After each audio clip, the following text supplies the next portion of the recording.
الحمد لله نحمده ونستعينه ونستغفره ونؤمن به ونتوكل عليه ونعوذ بالله من شرور أنفسنا ومن سيئات أعمالنا من يهده الله فلا مضل له ومن يضلل فلا هادي له ونشهد أن لا إله إلا الله وحده لا شريك له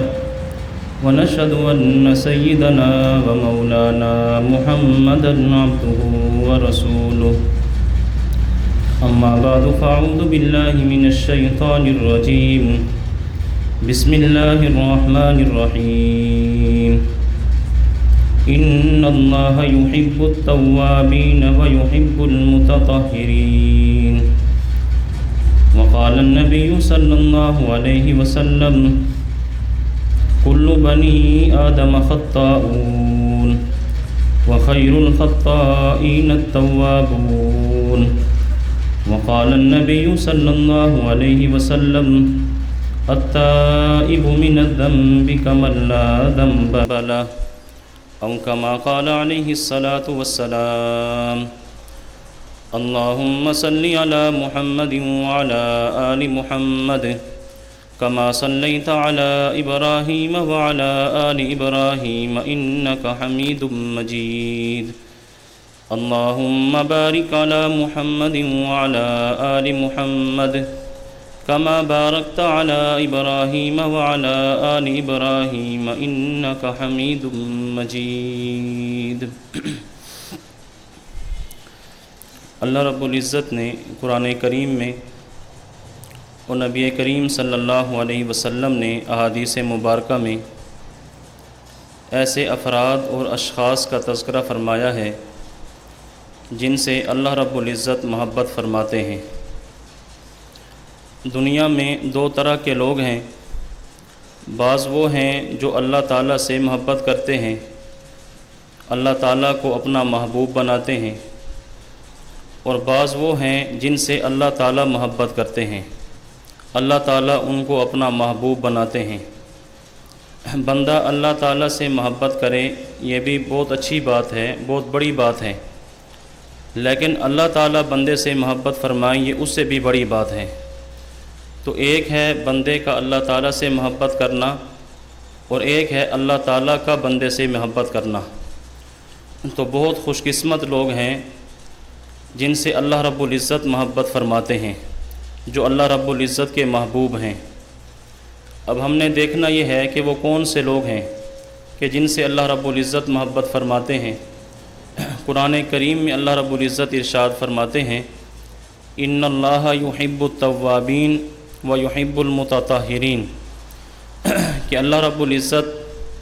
ان لوگوں سے محبت فرماتے ہیں جو بہت زیادہ توبہ کرنے والے ہیں، جو بار بار توبہ کرنے والے ہیں، اور اللہ تعالیٰ ان لوگوں سے محبت فرماتے ہیں جو خوب طہارت حاصل کرنے والے ہیں، خوب پاکی حاصل کرنے والے ہیں۔ تو اس آیت کریمہ میں اللہ رب العزت نے دو قسم کے لوگوں کا تذکرہ فرمایا ہے، نمبر ایک توابین اور نمبر دو متطہرین۔ جب ہم وضو کرتے ہیں، حدیث مبارکہ میں نبی کریم صلی اللہ علیہ وسلم نے وضو کے آخر میں جو ہمیں دعا تلقین فرمائی ہے، اس دعا کے اندر یہی دو جملے بیان کیے گئے ہیں۔ ترمذی شریف کے اندر حدیث موجود ہے، نبی کریم صلی اللہ علیہ وسلم نے فرمایا من توضأ فأحسن الوضوء، کہ جو بندہ وضو کرے اور اچھے طریقے سے وضو کرے، وضو کے فرائض، وضو کی سنن آداب کا خیال کر کے وضو کرے، ثم قال، پھر وضو کرنے کے بعد یہ دعا پڑھے اشہد ان لا الہ الا اللہ وحدہ لا شریک لہ واشہد ان محمدا عبدہ ورسولہ اللہم اجعلنی من التوابین واجعلنی من المتطہرین، کہ اللہ مجھے ان لوگوں میں شامل فرما دے جو آپ سے توبہ کرنے والے ہیں، مجھے ان لوگوں میں شامل فرما دے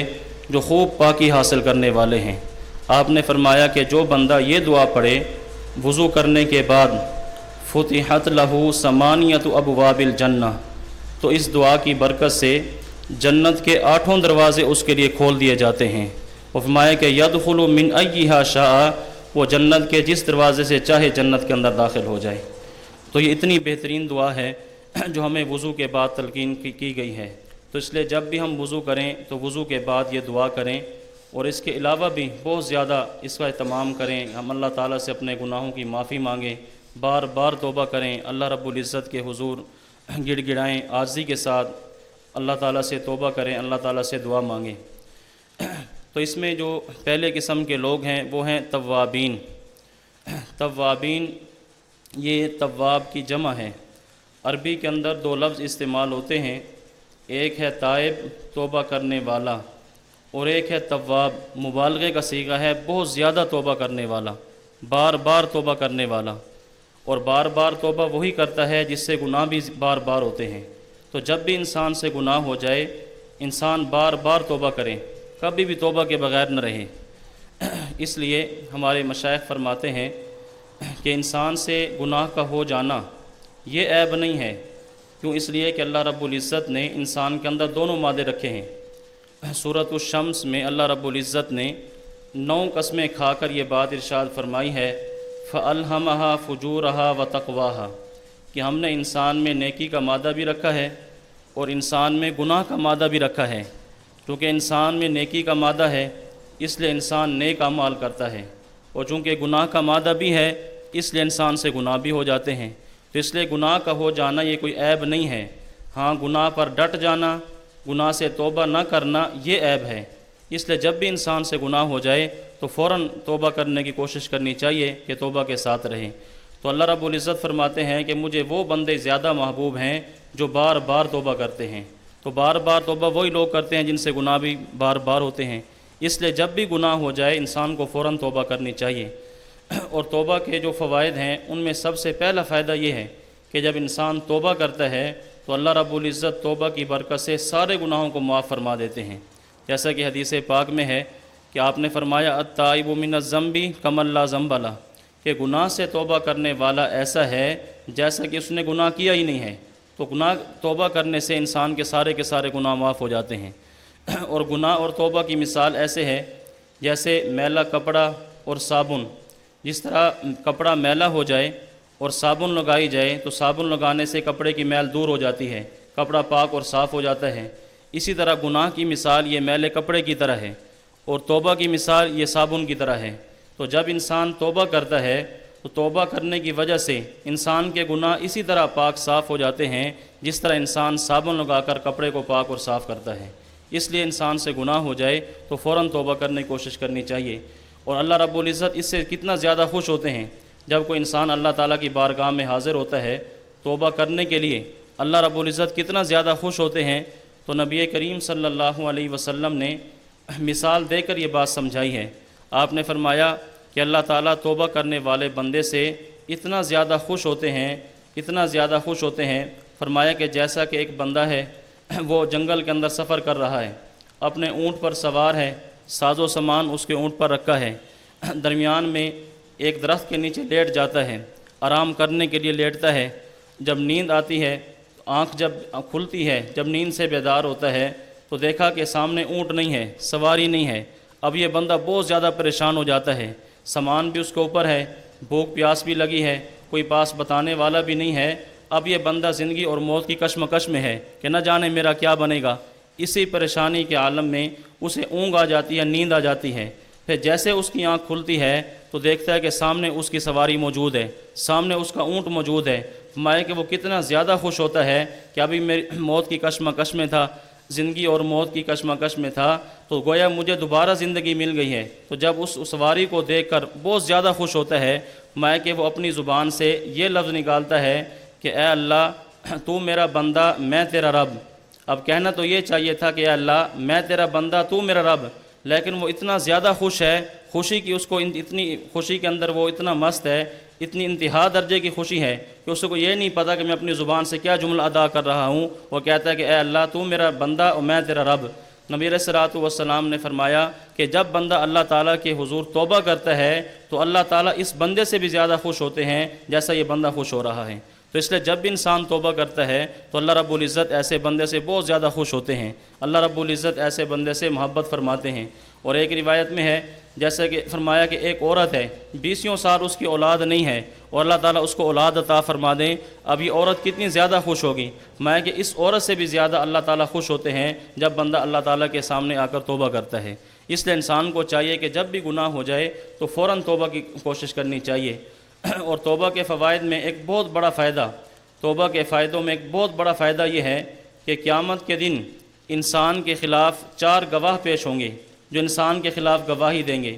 نمبر 1 کرامن کاتبین، انسان دنیا میں جو بھی گناہ کرتا ہے تو یہ کرامن کاتبین اس کے وہ سارے کے سارے اعمال لکھتے ہیں، نیک اعمال بھی لکھتے ہیں، گناہ بھی لکھتے ہیں۔ تو قیامت کے دن انسان کے خلاف یہ گواہ بن کر پیش ہوں گے کہ اللہ اس نے یہ گناہ کیے تھے، تو ایک کرامن کاتبین یہ انسان کے خلاف گواہ بن کر پیش ہوں گے۔ اور نمبر 2 فرمایا کہ انسان کا جو نامہ اعمال ہے جس کے اندر تمام اعمال درج ہوتے ہیں، تو قیامت کے دن یہ نامہ اعمال بھی انسان کے خلاف گواہ بن کر پیش ہوگا، اور جب انسان کے خلاف یہ گواہی دے گا تو انسان کیا کہے گا، مالی حاضل کتاب، اس نامہ اعمال کو کیا ہو گیا، لا یغادر صغیرۃ ولا کبیرۃ الا احصاها، اس نے تو نہ کوئی چھوٹی چیز چھوڑی ہے نہ کوئی بڑی چیز چھوڑی ہے، ہر ایک کو اپنے اندر محفوظ کر دیا ہے۔ تو یہ نامہ اعمال یہ بھی انسان کے خلاف قیامت کے دن گواہ بن کر پیش ہوگا۔ اور نمبر 3 فرمایا کہ جب انسان گناہ کرتا ہے تو زمین کے جس حصے پر، جس دھرتی پر گناہ کرتا ہے تو زمین کا وہ حصہ، زمین کی وہ دھرتی انسان کے خلاف گواہ بن کر پیش ہوگی۔ یومئذ تحدث اخبارہا، اللہ تعالیٰ فرماتے ہیں کہ زمین اس دن ساری خبریں بیان کر دے گی کہ اس بندے نے میرے اوپر کیا کچھ کیا ہے، تو یہ زمین کا حصہ بھی انسان کے خلاف گواہ بن کر پیش ہوگا۔ اور نمبر 4 فرمایا کہ انسان کے جو اعضاء ہیں، جن اعضاء کے ساتھ انسان گناہ کرتا ہے، یہ اعضاء بھی انسان کے خلاف گواہ بن کر پیش ہوں گے۔ جب یہ گواہی دیں گے تو انسان کہے گا لما شہدتم علینا، تم میرے خلاف گواہی کیوں دیتے ہو، تمہاری خاطر تو میں نے گناہ کیا ہے، تم میرے خلاف کیوں بولتے ہو؟ تو وہ اعضاء کہیں گے انطقنا اللہ الذی انطق کل شیء، آج ہمیں اسی ذات نے قوت گویائی عطا فرمائی ہے جس نے ہر چیز کو بولنا سکھایا ہے۔ تو یہ انسان کے اپنے اعضاء یہ بھی انسان کے خلاف گواہ بن کر پیش ہوں گے۔ مایا کہ یہ 4 گواہ ہیں جو قیامت کے دن انسان کے خلاف پیش ہوں گے۔ لیکن جب انسان توبہ کرتا ہے تو توبہ کرنے کی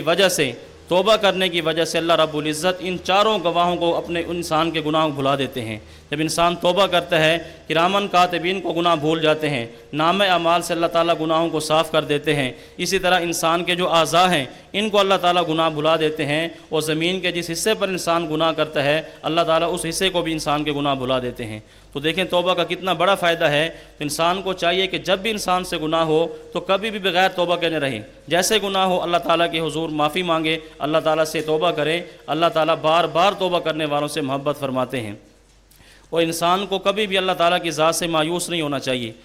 قرآن کریم میں ہے انہ لا ییأس من روح اللہ الا القوم الکافرون، کہ اللہ تعالیٰ کی رحمت سے مایوس ہونا یہ کافروں کا کام ہے، مسلمان کا کام نہیں ہے۔ بڑے سے بڑا بھی انسان سے گناہ ہو جائے تو انسان کبھی بھی مایوس نہ ہو، بلکہ اللہ تعالیٰ کے حضور حاضر ہو کر توبہ کریں۔ بلکہ اس سے بھی واضح الفاظ میں اللہ رب العزت نے قرآن کریم میں یہ اعلان کروایا کہ اے میرے محبوب آپ یہ اعلان فرما دیں، یا عبادی الذین اسرفوا علی انفسہم لا تقنطوا من رحمت اللہ، اے میرے بندو اگر تم سے گناہ ہو جائے، اپنے اوپر ظلم زیادتی کر بیٹھو، گناہ کر بیٹھو، لا تقنطوا من رحمت اللہ، اللہ کی رحمت سے مایوس نہ ہونا۔ ان اللہ یغفر الذنوب جميعا، اللہ تعالیٰ تمام گناہوں کو معاف کرنے والے ہیں۔ کیوں؟ اس لیے کہ اللہ تعالیٰ بخشنے والے ہیں۔ بخشنے والے کیوں؟ اس لیے کہ اللہ تعالیٰ رحم کرنے والے ہیں۔ تو دیکھیں کتنی واضح طور پر اللہ رب العزت نے فرمایا کہ انسان سے جتنا بڑا گناہ ہو جائے کبھی بھی اللہ تعالیٰ کی رحمت سے مایوس نہیں ہونا چاہیے۔ اور اس آیت کا جو شان نزول ہے وہ بھی بڑا عجیب ہے۔ مسند امام اعظم کے اندر کتاب التفسیر میں اسی آیت کا شان نزول حضرت عبداللہ بن عباس رضی اللہ تعالیٰ عنہ بیان فرماتے ہیں، فرمایا کہ جب حضرت وحشی نے نبی کریم صلی اللہ علیہ وسلم کے چچا حضرت حمزہ رضی اللہ تعالیٰ عنہ کو شہید کیا، تو شہید کرنے کے بعد ایک وقت گزرا تو ان کے دل میں اسلام کی حقانیت آئی، اسلام کی محبت ان کے دل میں آئی، اسلام قبول کرنے کے لیے تیار ہو گئے۔ تو نبی کریم صلی اللہ علیہ وسلم کے پاس پیغام بھیجا کہ میں اسلام قبول کرنا چاہتا ہوں، مسلمان ہونا چاہتا ہوں، لیکن میرے کچھ تحفظات ہیں، کچھ میرے اشکالات ہیں، اگر وہ میرے تحفظات دور ہو جائیں تو میں مسلمان ہو جاؤں گا، کلمہ پڑھ کر اسلام کے اندر داخل ہو جاؤں گا۔ تو پوچھا کون سے؟ تو سب سے پہلا انہوں نے اشکال یہ کیا کہ قرآن کریم کے اندر ہے والذین لا یدعون مع اللہ الہا آخر، ولا يقتلون النفس التي حرم الله إلا بالحق ولا يزنون ومن يفعل ذلك يلقى أثاما يضاعف له العذاب يوم القيامة ويخلد فيه مهانا۔ تو کہنے لگے کہ قرآن کریم کے اندر یہ بات موجود ہے کہ جس نے شرک کیا ہوگا، جس نے کوئی ناحق قتل کیا ہوگا، جس نے زنا بدکاری کی ہوگی، اللہ تعالیٰ فرماتے ہیں کہ ہم اس کو قیامت کے دن اس کو دگنا عذاب دیں گے، اس کو جہنم کے اندر داخل کریں گے اور ہمیشہ ہمیشہ وہ جہنم کے اندر رہے گا۔ تو فرماتے ہیں انی قد فعلتہن جمیعا، میں نے تو یہ سارے کام کیے ہیں، ان میں سے کوئی بھی کام ایسا نہیں جو میں نے کیے، تو میرے اسلام کے اندر داخل ہونے کا فائدہ مجھے کیا ہوگا؟ میں نے تو یہ سارے کام کیے ہیں۔ اللہ تعالیٰ فرماتے ہیں کہ ہمیشہ جہنم کے اندر رہے گا اور اس کو دگنا عذاب دیا جائے گا۔ تو جب انہوں نے یہ اشکال کیا تو اسی وقت اللہ رب العزت نے جبریل امین کو نازل کیا۔ جبریل امین نبی علیہ الصلوۃ والسلام کے پاس وحی لے کر آ گئے اور فرمایا الا من تاب وآمن وعمل عملا صالحا فاولئک یبدل اللہ سیئاتہم حسنات، مایا کہ اسے یہ کہہ دو کہ جو بندہ ایمان توبہ کرے، ایمان لے آئے اور نیک اعمال کرتا رہے تو اللہ تعالیٰ فرماتے ہیں اس کے تمام گناہوں کو اس کی نیکیوں سے بدل دیا جائے گا۔ اس لیے پریشان نہ ہو کہ یہ سارے کے سارے میں نے کام کیے ہیں، سارے گناہ کیے ہیں، اگر یہ ایمان لے آئیں، توبہ کر لیں، اس کے بعد نیک اعمال پر زندگی گزاریں، اللہ تعالیٰ فرماتے ہیں کہ ہم سارے گناہوں کو صرف معافی نہیں فرمائیں گے بلکہ ان گناہوں کو نیکیوں سے تبدیل کر دیں گے۔ جیسے ہی آیت نازل ہوئی تو نبی کریم صلی اللہ علیہ وسلم نے لکھ کر ان کے پاس بھیجی کہ اللہ رب العزت نے یہ آیت نازل فرما دی ہے۔ جب حضرت واشی نے اس آیت کو دیکھا تو کہنے لگے ان فی ھذی الآیۃ شروطا، اس آیت کے اندر تو بہت ساری شرطیں ہیں، اس آیت کے اندر تو شرطیں ہیں، اخشا اللہ آتی بہا، کہ مجھے تو ڈر ہے کہ پتہ نہیں میں شرطوں کو پورا کر سکتا ہوں کہ نہیں کر سکتا۔ اس میں پہلی شرط یہ ہے کہ توبہ کرے، ایمان لائے، اس کے بعد یہ ہے کہ نیک اعمال پر زندگی گزارے، وہ نیک اعمال کرتا رہے، اور مجھے تو معلوم نہیں ہے کہ میں اس کے بعد نیک اعمال کر سکوں گا یا نہیں کر سکوں گا، اس لیے اس کے علاوہ کوئی اور چیز پیش کریں، اس آیت کے علاوہ کوئی اور آیت ہے تو پیش کریں۔ جب واشی نے یہ اشکال کیا تو اللہ رب العزت نے جبریل امین کو پھر نازل فرمایا، نزل جبریل بہذی الآیہ ان اللہ لا یغفر ان یشرک بہ ویغفر ما دون ذلک لمن یشاء۔ اللہ رب العزت نے آیت نازل فرما دی تو نبی علیہ الصلوۃ والسلام نے فوراً لکھوا کر یہ آیت حضرت واشی کے پاس بھیجی کہ دیکھو اللہ رب العزت نے اس کا جواب دے دیا ہے کہ اللہ تعالیٰ قیامت کے دن شرک کو معاف نہیں فرمائیں گے، اس کے علاوہ جس کو چاہیں گے معاف فرما دیں گے، شرک کو معاف نہیں فرمائیں گے، اس کے علاوہ جس کو چاہیں گے معاف فرما دیں گے۔ جب یہ آیت حضرت واشی کے پاس پہنچی تو کہنے لگے کہ اس کے اندر تو یہ بات موجود ہے کہ اللہ تعالیٰ جس کو چاہیں گے معاف فرما دیں، اور میرے بارے میں پتہ نہیں ہے کہ مجھے چاہیں گے کہ نہیں چاہیں گے، اس لیے اس کے علاوہ کوئی آیت پیش کریں۔ فَهَلْ عِندَكَ شَيْءٌ أَوْسَعُ مِنْ ذَلِكَ، کیا آپ کے پاس اس سے بھی زیادہ کوئی وسعت والی آیت ہے تو وہ آیت پیش کریں۔ اب دیکھیں وہ اشکال پہ اشکال کر رہے ہیں، اللہ رب العزت آیت نازل فرما رہے ہیں تو اللہ رب العزت نے ایک اور آیت نازل فرما دی،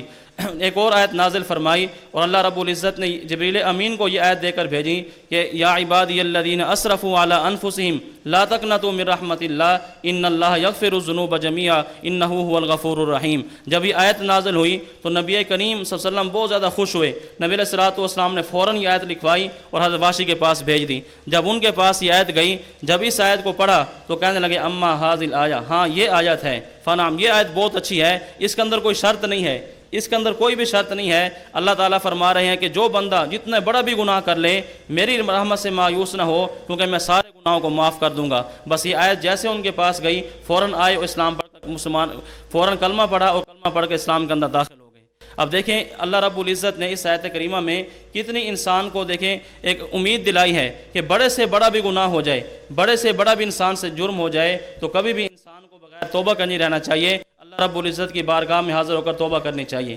اور اللہ رب العزت کی ذات سے پر امید رہنا، امید کے ساتھ رہنا، کبھی بھی اپنی امید کو منقطع نہ کرنا، یہ بہت بڑا عمل ہے۔ انسان بس اوقات مایوس ہو جاتا ہے، توبہ کرتا ہے پھر اس سے گناہ ہو جاتا ہے، پھر توبہ کرتا ہے پھر گناہ ہو جاتا ہے، تو انسان مایوس ہو کر بیٹھ جاتا ہے، اللہ تعالیٰ کی رحمت سے مایوس ہو جاتا ہے، اپنی امید اللہ تعالیٰ سے منقطع کر لیتا ہے، حالانکہ یہ ٹھیک نہیں ہے، بلکہ کبھی بھی انسان کو اللہ تعالیٰ کی رحمت سے امید اپنی منقطع نہیں کرنی چاہیے۔ اللہ تعالیٰ کی رحمت سے امید یہ کتنا بڑا عمل ہے، اللہ تعالیٰ کی رحمت سے بندہ کبھی بھی امید نہ توڑے، یہ کتنا بڑا عمل ہے۔ مسند امام اعظم کے اندر حدیث موجود ہے، حضرت عبداللہ بن مسعود رضی اللہ تعالیٰ فرماتے ہیں کہ ایک آدمی نبی علیہ الصلوۃ والسلام کے پاس آیا اور سوال کیا یا رسول اللہ حل یبقى احد من الموحدین فی النار، کیا موحدین میں اہل ایمان میں سے کوئی بندہ جہنم کے اندر باقی رہے گا؟ تو نبی علیہ الصلوۃ والسلام نے فرمایا کہ نام، جی ہاں، رجل فی قعر جہنم، ایک آدمی ہوگا جو جہنم کے تہ کے اندر ہوگا، جہنم کی تہ میں ہوگا، اور وہ یا حنان یا منان پکارتا ہوگا۔ اس کی زبان پر یہ جملہ ہوگا، یا حنان یا منان یا حنان یا منان۔ جہنم کے اندر ہے، عذاب کے اندر ہے، لیکن پھر بھی اللہ تعالیٰ کو پکار رہا ہے، یا حنان یا منان۔ تو ایک دن جبریل امین کا وہاں سے گزر ہوگا، حضرت جبریل امین اس کی آواز سنیں گے۔ جب اس کی آواز سنیں گے بہت زیادہ تعجب ہوگا کہ یہ بندہ جہنم کے اندر یا حنان یا منان پکار رہا ہے، تو صبر نہیں ہو سکے گا، فوراً اللہ تعالیٰ کی بارگاہ میں حاضر ہوں گے اور آ کر سجدے کے اندر گر جائیں گے۔ اللہ رب العزت جبریل امین سے فرمائیں گے، اے جبریل، آج تو نے کون سی عجیب چیز دیکھ لی ہے، آج کون سی عجیب چیز دیکھی ہے؟ حالانکہ اللہ تعالیٰ تو سب کچھ جانتے ہیں۔ تو جبریل امین سے پھر بھی پوچھیں گے کہ آج آپ نے کیا عجیب چیز دیکھی کہ آ کر سجدے کے اندر گر گئے ہیں؟ تو جبریل امین عرض کریں گے، باری تعالیٰ، میں نے ایک آواز سنی ہے، ایک بندہ جہنم کے اندر ہے، وہ یا حنان یا منان کہہ کر آپ کو پکار رہا ہے اور ابھی تک جہنم کے اندر موجود ہے۔ تو اللہ رب العزت فرمائیں گے کہ اے جبریل، جاؤ دروغ جہنم کے پاس، جن کا نام مالک ہے، مالک کے پاس جاؤ اور ان سے جا کر کہو کہ اس بندے کو جہنم سے نکال دیں،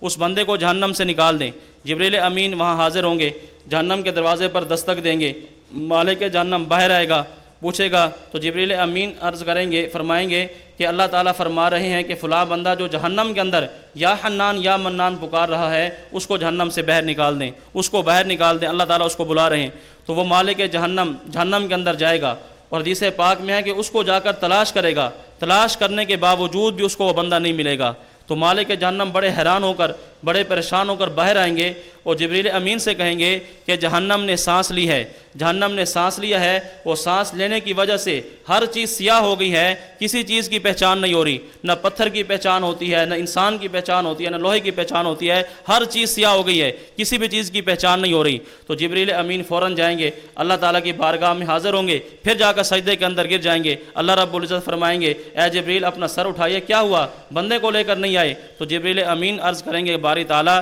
مالک جہنم کہتے ہیں کہ جہنم نے سانس لی ہے اور ہر چیز سیاہ ہو چکی ہے، کسی چیز کی پہچان نہیں ہوتی۔ اللہ رب العزت فرمائیں گے کہ اسے جا کر کہو کہ جہنم کے فلاں گڑھے، فلاں کونے اور فلاں پردے کے اندر وہ بندہ موجود ہے۔ تو جبریل امین دوبارہ جائیں گے، اس سے جا کر کہیں گے فلاں فلاں جگہ پر وہ بندہ موجود ہے۔ تو اب مالک جہنم اس جگہ پر جائیں گے، جب اس جگہ پر جائیں گے تو جا کر دیکھیں گے کہ وہ بندہ اوندھے منہ پڑا ہوگا اور اس کی پیشانی اس کے پاؤں کے ساتھ بندھی ہوئی ہوگی، اس کے ہاتھ گردن کے ساتھ بندھے ہوں گے اور اس کے اوپر سانپ اور بچھو مسلط ہوں گے اور وہ یا حنان یا منان پکار رہا ہوگا۔ تو مالک جہنم اس کے پاس جائیں گے، اس کو پکڑ کر اس کو جھنجھوڑیں گے، جیسے جھنجھوڑیں گے وہ سانپ اور بچھو اس سے علیحدہ ہو جائیں گے۔ پھر دوبارہ اس کو جھنجھوڑیں گے، جو اس کو بیڑیاں لگی ہوں گی، توک لگے ہوں گے، وہ سارے کے سارے ٹوٹ جائیں گے۔ پھر اس کو لے کر آئیں گے، جبریل امین کے حوالے کریں گے، جبریل امین اس کو لے کر اللہ رب العزت کی بارگاہ کے اندر جب حاضر ہو رہے ہوں گے، جیسے فرشتوں کی جماعت کے پاس سے گزریں گے، جو بھی اس کو دیکھیں گے وہ افسوس کریں گے کہ افسوس ہے اس بندے پر،